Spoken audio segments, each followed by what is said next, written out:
श्रीराम समर्थ. 26 मार्चचे प्रवचन. प्रपंचातले विषय सुख हे खरे सुख नाही. मनुष्य जगात कितीही मोठा असला तरी त्याच्या प्रपंचात काहीतरी न्यून असतेच. न्यूनता नाही असा प्रपंचच नाही. एखादा प्रापंचिक माझा प्रपंच पूर्ण आहे म्हणून सांगणारा भेटेल, परंतु चाललेले आहे असेच चालावे यात कमी तर नाही ना कधी पडणार, अशी त्याला काळजी असतेच. म्हणजे त्याला खरे सुख असे नसतेच. एखादा अत्यंत विषयी त्याला कदाचित काळजी नसेल. दारूच्या धुंदीत असणाऱ्याला राज्याचीही पर्वा नसते, वस्त्राचीही शुद्ध नसते आणि तो आपल्याच धुंदीत आनंदात असतो. पण हे सर्व त्याची धुंदी उतरली नाही तोपर्यंतच. विषयातले सुख परावलंबी विषयांवर अवलंबून असते.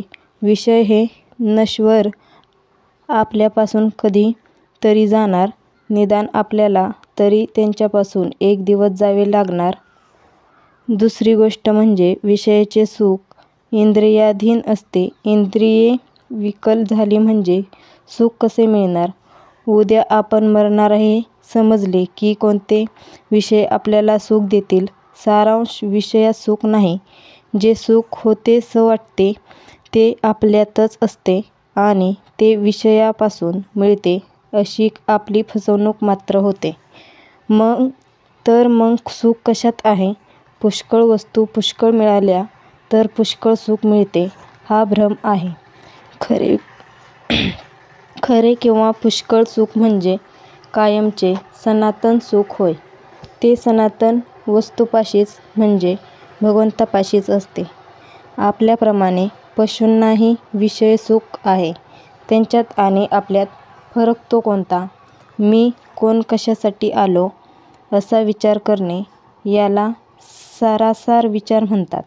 प्रपंचातही आपण विचार करतोच. कशात आपला फायदा आहे, कशात आपला तोटा आहे हे बघतो. पण सर्वच असार त्यात सार ते कुठून, कसे येणार? असलेल्या परिस्थितीत आपण समाधान मानीत नाही. त्याहून अधिक सुखाच्या स्थितीची इच्छा धरतो. देवाची भक्ती करणे, संतांकडे जाणे हे सुद्धा विषय मिळविण्याकरिता आपण करतो. मग आपली ही सेवा, भक्ती विषयांची झाली का संतांची? देव, संत यांचा उपयोग इतर गोष्टींप्रमाणे विषय मिळविण्याचे साधन म्हणून नाही का आपण करीत? मांजर आडवे गेले की आपले काम होणार नाही ही भगवंताची सूचना आहे असे समजून आपण परततो. पण एक बायको मेली की दुसरी करण्याच्या विचाराला लागतो. सारांश, आपले ध्येयच विषय हे असते आणि ते मिळवण्याची आपली खटपट असते. खरोखर जो मनुष्य प्रपंचातला आपला अनुभव जमेस धरीत नाही तो कशानेच शहाणा होत नाही. आजचा बोध. प्रपंचात सुखी होणे म्हणजे भगवंताचे होणे होय.